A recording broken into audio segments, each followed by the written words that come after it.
मेरे सभी खूबसूरत दोस्तों को मेरा प्यार भरा नमस्कार। और सुनाइए दोस्तों, कैसे हैं आप?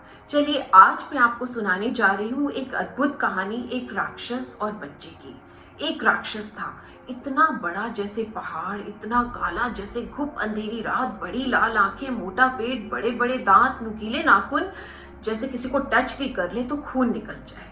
राक्षस के सामने खड़ा था एक बच्चा। राक्षस बच्चे से बोला, मैं तुझे खाऊंगा। बच्चा बोला, पहले लड़ तो ले, हार जाऊं तो खा लेना। बच्चा छोटा था, डर भी रहा था, लेकिन बहादुर था। और बहादुर लोग हारने से पहले हारते नहीं, हार जल्दी मानते नहीं, मैदान छोड़ते नहीं, डर कर भागते नहीं, लड़ाई लड़ते। हार और जीत तो बात की बात है। राक्षस फिर बोला, अबे डर मुझसे। बच्चा डरते हुए भी शो नहीं होने दे रहा था और तन के खड़ा हो गया। जब तन के खड़ा हुआ तो देखता है कि राक्षस पहले से कम काला नजर आ रहा है। लड़ाई के लिए तैयार बच्चे ने आंखें मलकर देखा कि हाँ, वाकई में राक्षस काला है, भयानक है, लेकिन उतना नहीं जितना मुकाबला करने से पहले नजर आ रहा था। बच्चे की थोड़ी हिम्मत बढ़ गई, उसने राक्षस की तरफ एक कदम बढ़ाया तो राक्षस एक इंच छोटा हो गया, लेकिन था तो राक्षस ही। चिल्लाकर बोला, अरे युद्ध कैसे लड़ेगा? ना तेरे पास तीर है, ना तलवार, ना बंदूक, ना भाला। बच्चे ने बैग में से अपनी पेंसिल निकाली और दिखाकर बोला, ये देख, दुनिया की सबसे बड़ी बंदूक से बड़ी, सबसे बड़ी, सबसे धार वाली तलवार से ज्यादा धारदार, जिसका कोई वार नहीं। राक्षस पढ़ा लिखा नहीं था, हैरान होके बोला, ये क्या है? बच्चा बड़ी शान से बोला, इसे नहीं जानता? पेंसिल है ये। पेंसिल माने कलम, कलम, कुछ समझा? जब उसने ऐसे डपट कर बोला राक्षस से, तो राक्षस एक इंच और छोटा हो गया। बच्चे की हिम्मत और बढ़ गई। बच्चा राक्षस के पैर तक पहुंच पा रहा था तो उसने उसके पैर में जोर जोर से पेंसिल मारनी शुरू कर दी। अब बच्चा पेंसिल मारता राक्षस मेढक की तरफ फुदकता जा रहा और चिल्लाकर बोल रहा, अबे डर मुझसे। बच्चा बोला, क्यों डरूं? राक्षस हूं मैं, तो क्या हुआ? मैं बच्चा हूं, डर, तुझे खाऊंगा। बच्चा कहता है, मैं नहीं डरता, उठा ले और खा ले। राक्षस बोला, ऐसे नहीं खा सकता जब तक तू डरेगा नहीं। बच्चा बोला, ओहो, अगर मैं इससे डरूंगा नहीं तो ये मुझे खा ही नहीं सकता। अब इससे डरना नहीं है, अब तो इसे बस जीतना है। अब कैसे जीता जाए? सारे अट्ठे पंजे लड़ा लिए, क्या करूं, कैसे करूं, मुझे तो कोई मंत्र भी नहीं आता। तो अपने बैग में से किताब निकाली और विचार आया कि पाठ पढ़ना शुरू कर दिया। एक पाठ पढ़ा, दूसरा पढ़ा, तीसरा पढ़ा, देखता है कि राक्षस पहले से पूरा हो गया है। बच्चा पाठ पढ़ता गया, पाठ बदलते गए, किताबें बदलती गई, सब्जेक्ट्स बदलते गए, बैग्स बदलते गए, दिन रात महीने साल बदलते गए, नजारे बदलते गए। और अब वो राक्षस खिस खिस कर पिद्दी सा रह गया था। लेकिन युद्ध के मैदान में दोनों डटे रहे। ये युद्ध भी कोई एक दिन का नहीं था, सालों साल चला और अंत तो होना ही था इसका। इसका हुआ अंत, और ना ही राक्षस बचा और ना ही वो बच्चा। वो बच्चा एक हष्ट पुष्ट नौजवान बन चुका था और राक्षस इससे पहले कि राक्षस बच्चे को खाता, बच्चा राक्षस को खा गया। जब उस नौजवान से पूछा गया, कैसे मारा इस राक्षस को? उसने कहा, बहुत आसान था, कलम से काटा, शब्दों में घोला और पी गया। कुछ समझे कौन था ये राक्षस? मेरे दोस्तों, ये राक्षस कोई बाहर नहीं होता, ये होता है हमारा डर, जो हमारे मन के अंदर से निकल निकल कर इतना बड़ा हो जाता है कि एक राक्षस का रूप ले देता है। और फिर जो डर गया वो मर गया, जो डट गया वो जीत गया। ये डर, जिसकी वजह से हम छोटा बड़ा कोई भी काम करने से खुद को रोक लेते हैं। फेलियर का डर, नकारे जाने का डर, पैसा खोने का डर, जॉब चले जाने का डर, क्रिटिसिज्म का डर, बीमारी का डर, किसी अपने का प्यार ना मिलने का डर, बुढ़ापे का डर, मौत का डर, बीवी का डर, भूत का डर, बहुत सारे डर है ना।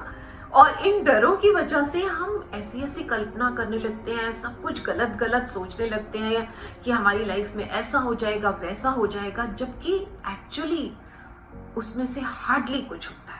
लेकिन हमारा जो ये मस्तिष्क है, ये ऐसी हॉरर मूवीज बनाने लगता है जो इतनी डरावनी और खतरनाक होती हैं, जिसकी वजह से हम कई बार सही कदम उठाने से अपने आप को रोक लेते हैं, कुछ नया नहीं कर पाते हैं, केपेबल होते हुए भी बुलंदियों को नहीं छू पाते। जबकि इस डर का कोई अस्तित्व तक नहीं होता। अगर होता तो एक व्यक्ति ऊंचाई पर बेखौफ और दूसरा घबराया हुआ कैसे हो सकता है? अगर इसका कोई अस्तित्व होता तो एक व्यक्ति स्टेज पर कॉन्फिडेंटली बोल रहा है और दूसरा एक शब्द भी नहीं बोल पा रहा, ये हमारे अंदर का डर ही है ना। तो कैसे इन डरों से खुद को बचाया जाए? दोस्तों, यहाँ पर मैं कुछ बातें आपके साथ शेयर कर रही हूँ। आई होप ये सब हमारे काम आ सके।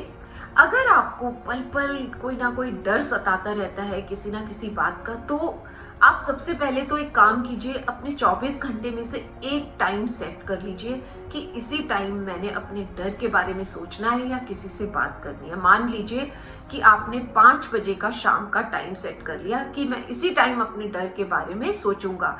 तो जो भी डर है बस वो 5 मिनट के लिए सोचा, उसके बाद आगे पीछे अगर आपके फिर मन में कोई चिंता या डर सताए तो उसे अगले शाम के 5 पे डाल दीजिए। अगर आप ये चीज प्रैक्टिस में लाएंगे तो धीरे धीरे आपका मन स्ट्रांग होने लगेगा, आगे पीछे आपको चिंता करने का मन भी नहीं करेगा। दूसरा बहुत ही इंपॉर्टेंट पॉइंट, आप भी उस बच्चे की तरह एक पेन पेंसिल लीजिए, एक पेपर पर अपने डरों को लिखना शुरू कर दीजिए।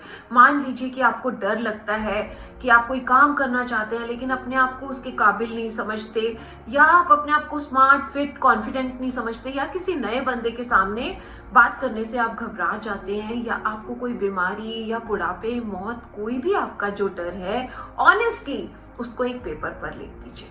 अब आराम से सोचिए कि ये डर आपके दिमाग में कैसे आए और किसने डाले।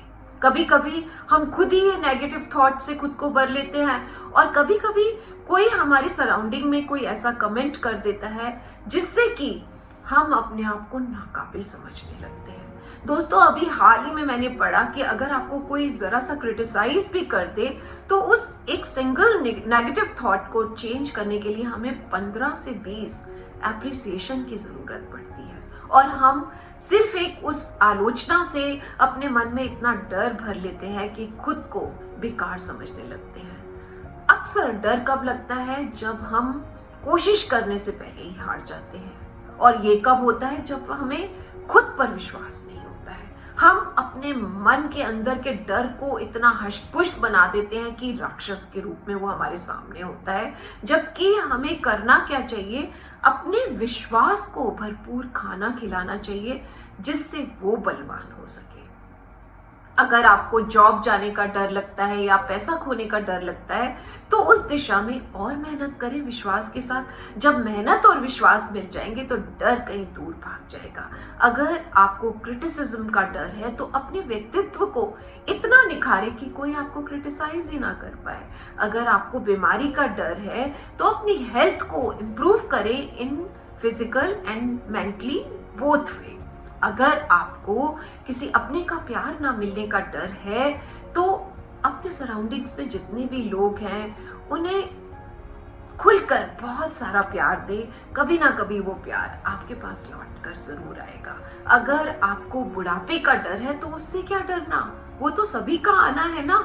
बस अपने बुढ़ापे को कंफर्टेबल बनाने के लिए प्लानिंग जरूर टाइम से शुरू कर दें।